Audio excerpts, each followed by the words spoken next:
महाराष्ट्र विधानसभा निवडणुकीचा बिगुल वाजला आहे।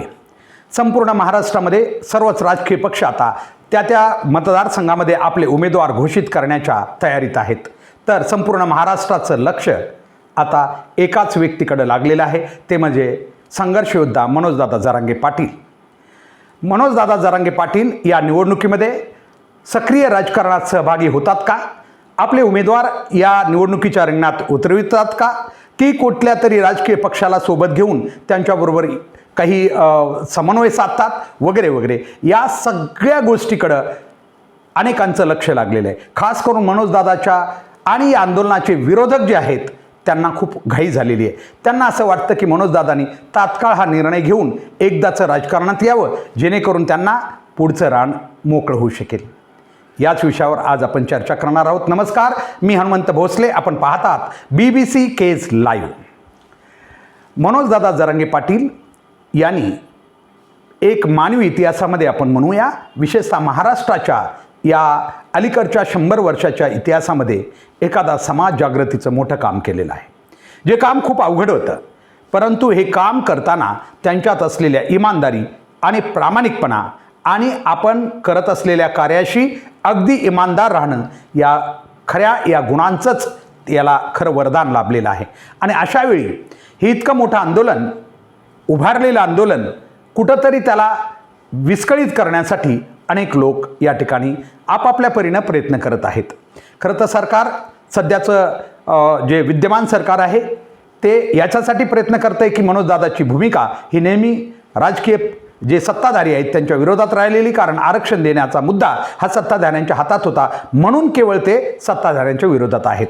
मात्र दुसरीकडे जर आपण बघितलं तर इतरही काही घटक, जसं की या आंदोलनामुळं जे काही मराठा आणि ओबीसी बांधवामध्ये दरी निर्माण झालेली आहे, त्याच्यातील काही लोक देखील हे आंदोलनाला कसं लवकर एक विस्कळीत होईल याच्या वाट बघत आहेत।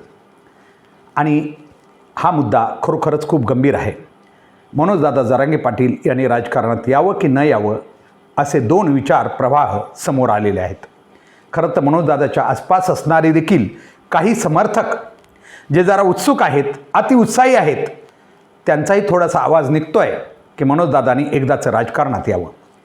परंतु महाराष्ट्रातील अलीकडच्या काळाचं गेल्या 10, 20 ते 30 वर्षात जी राजकारणाची जी परिस्थिती आहे, जी राजकारणाची जी एक मर्यादा आहे, ती पाहता मतदार आणि राजकारणामध्ये ज्या प्रकारचा सध्याचा एक संबंध आहे हा पाहता मनोजदादा जरांगे पाटील यांना राजकारणात येणं किंवा प्रत्यक्ष सहभागी होणं अजिबात परवडणारं नाही।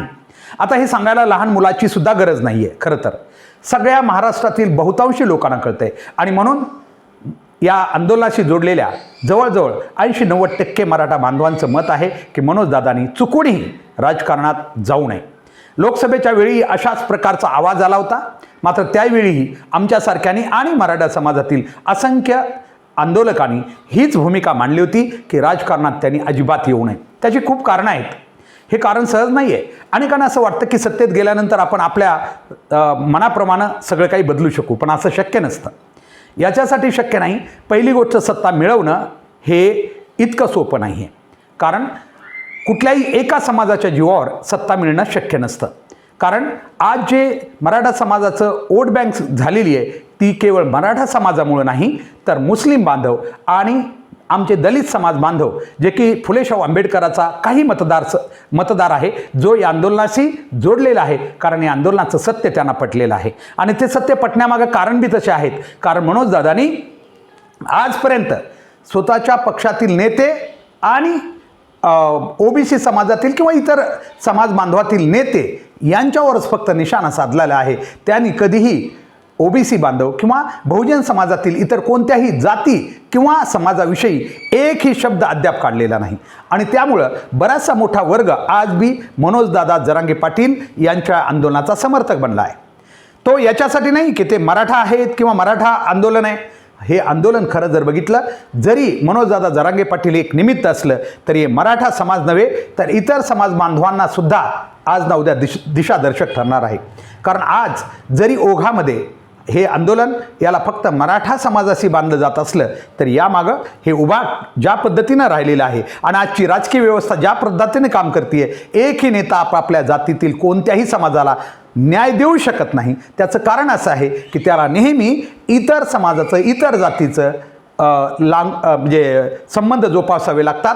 त्यांचेच हितसंबंध जोपासून त्याला विजयी व्हावं लागतं. स्वतःच्या जातीला त्याला कधीच न्याय देता येत नाही. आणि म्हणूनच आपल्याला जे कोणी ओबीसी बांधवाचे नेते असतील त्यांनाही ते सुद्धा कसे योग्य नाहीत हे ओबीसी बांधवांना आज नाही कळणार. पुढं चालून जेव्हा या आंदोलनाची समीक्षा होईल मनोज जरांगे पाटील यांच्या आंदोलनाची, तेव्हा हे कळायला आपल्याला लागेल. परंतु तोपर्यंत खूप उशीर झालेला असेल.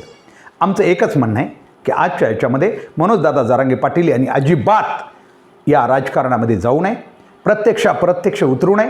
कारण ज्या मोठ्या समाजाचा असा एक मोठा भाग असा होता की त्यांच्या फक्त प्रामाणिकपणावर ते राजकारणाच्या दूर राहिले, म्हणून खरं तर त्यांच्याशी जोडलेला आहे. जेव्हा ते जोडले जातील तेव्हा हळूहळू समाज याचा विचार करायला लागेल आणि समाज कदाचित त्यांच्यापासून खूप दूर गेलेला असेल.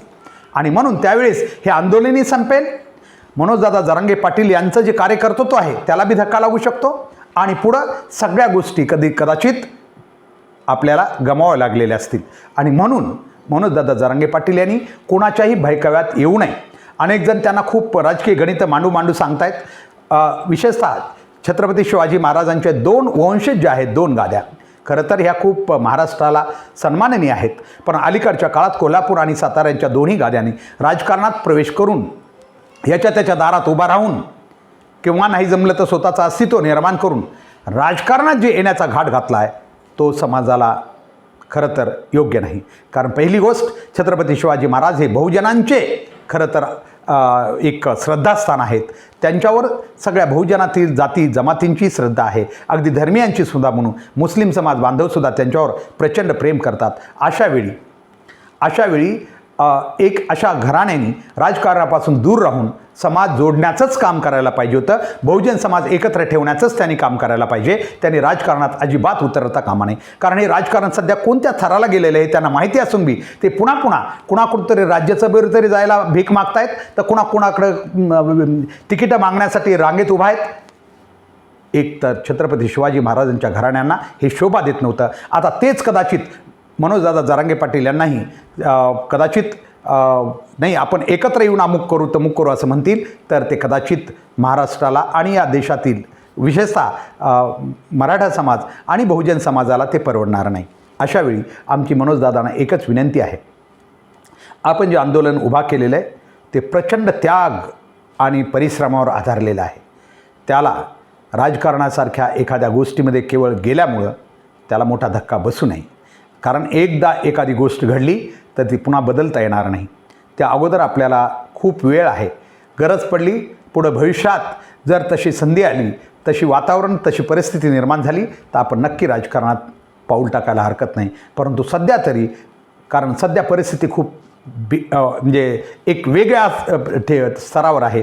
आज भारतीय जनता पार्टी असेल किंवा सत्ताधारी असेल किंवा जे काही सध्याचे या आंदोलनाचे विरोधक आहेत, यांना हे आंदोलन तात्काळ कसं बाजूला होईल किंवा शमविता येईल याचाच विचार त्यांच्याकडे आहे. त्यामुळं जर का ते राजकारणात उतरले तर प्रचंड मोठा टीकेचा भडीमार होणार आहे आणि कदाचित हे पटवून सांगितलं जाणार आहे की मनोजदादा जरांगे पाटील यांचा हे आंदोलन हे मराठा समाजाला न्याय देण्यासाठी नव्हतं, तर फक्त राजकारणात येण्यासाठी होतं. कदाचित असाही विचार मांडला जाऊ शकतो. या सगळ्या गोष्टी पाहता मनोजदादा जरांगे पाटील यांनी आत्ता सध्या ठीक आहे, बाकी रणनीती नक्की अवलंब करावी. त्यांनी मुस्लिम समाज, कारण एक वोट बँक ज्या आधारे तयार झालेली, ज्या महाविकास आघाडी असेल किंवा ज्या ठिकाणी हे सगळं आपल्याला आशा आहे त्या लोकांनासुद्धा सांगितलं पाहिजे की मुस्लिम समाज असेल किंवा दलित समाज बांधवांना योग्य प्रतिनिधित्व दिलं पाहिजे.